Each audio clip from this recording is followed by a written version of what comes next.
Hello ඉතින් කොහොමද ඔයාලට? ඔයාලා හැමෝම හොඳින් ඉන්නවා ඇති කියලා හිතනවා.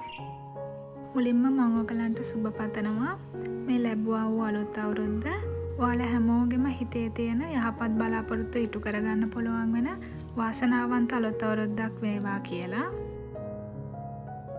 ඉතින් පහුගිය අවුරුදු දවස් ටිකක් අපි කාර්යබහුල වුණා. ගමන් බිමන් යන්න තිබුණා, ගෙදර වැඩ කිහිපයක් කරගන්න තිබුණා. ඒවත් එක්කම මට වීඩියෝ එකක් ගේන්න ටිකක් පරක්කු වුණා. මේ අප්‍රේල් මාසේ 12 වෙනිදා. ඉතින් මුලින්ම අපි හැම අවුරුද්දෙම වගේ මේ අවුරුද්දෙත් සිංහල අච්චාරුව හදාගත්තා. ඉතින් මේ පාර මැටි හටි දෙකකටම අච්චාරුව හදාගත්තා. එකක් ගෙදර යනකොට අරන් යන්නයි, අනිත් එක අපේ ගෙදර තියාගන්නයි. ඊළඟට කොකිස් මිශ්‍රණය හදාගෙන කොකිස් ටිකත් හදාගත්තා. මං සාමාන්‍යයෙන් කොකිස් 50ක් වගේ තමයි හදාගන්නේ. අම්මලගේ ගෙවල් වලත් කැවුම් කොකිස් හදන නිසා අපිට ඒවත් හම්බෙනවා. ඒ නිසා අපේ ගෙදර අවුරුදු කෑම මේසෙට තියාගන්න විතරක් සෑහෙන්න මං කැවුම් කොකිස් ටික හදාගත්තා. ඊළඟට මුං ඇට කැවුම් හදාගන්නේ. මුං ඇට කැවුම් මං හැම පාරම වගේ මේ පාරත් පොල් පැණි වලින් තමයි හදාගත්තේ. ඉතින් මේ විදිහට මිශ්‍රණය හදාගෙන කෑලි කපලා ඒ ටික බැටර් එකේ දාලා තෙලෙන් බැදගත්තා.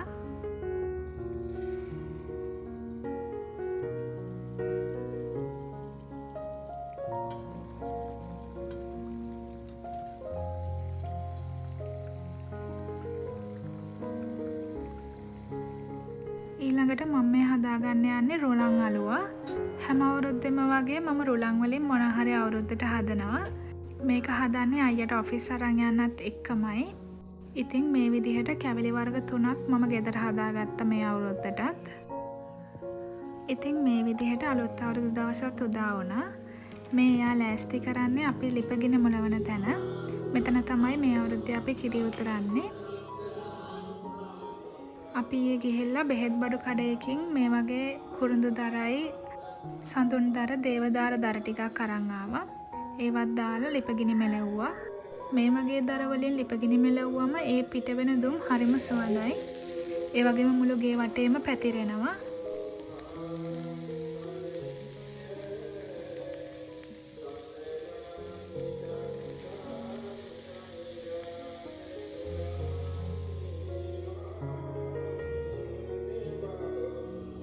ඊළඟට මම කිරිබත් එක හදන අතර එයා මුළු ගෙදරටම දුම් අල්ලලා පහන තියන්න ලෑස්ති කළා.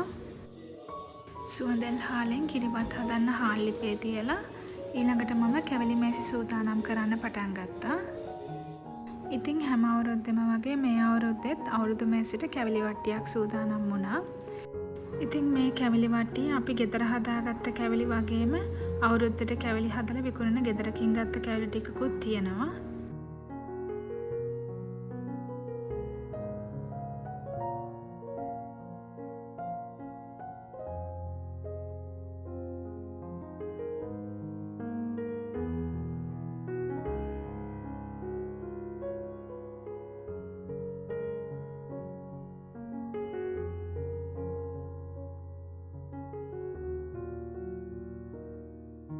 මම මේ වැඩ ටික කරන අතරතුරේ එයා බුදු පහන තියන්න ඔක්කොම ලෑස්ති කරලා තිබුණා.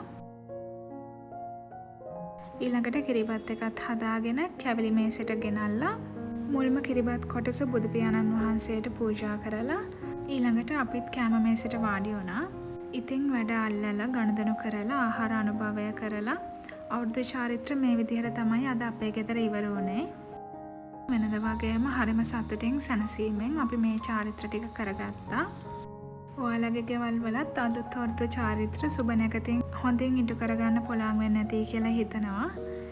ඉතින් මේ ලැබුවා වූ අලුත් අවුරුද්ද ඔයාලා හැමෝටම සාමය, සතුට, සැනසීම පිරුණු සුබම සුබ අලුත් අවුරුද්දක් වෙන්න කියලා ප්‍රාර්ථනා කරනවා. ඊළඟ සතියේ ඔයාලා ආස කරන විදිහේ ගාඩන් වීඩියෝ එකක් අරගෙන එන්නම්. එහෙනම් මං අදට ගිහින් එන්නම්. හැමෝම සතුටින් පරිස්සමෙන් ඉන්න. බයි බයි.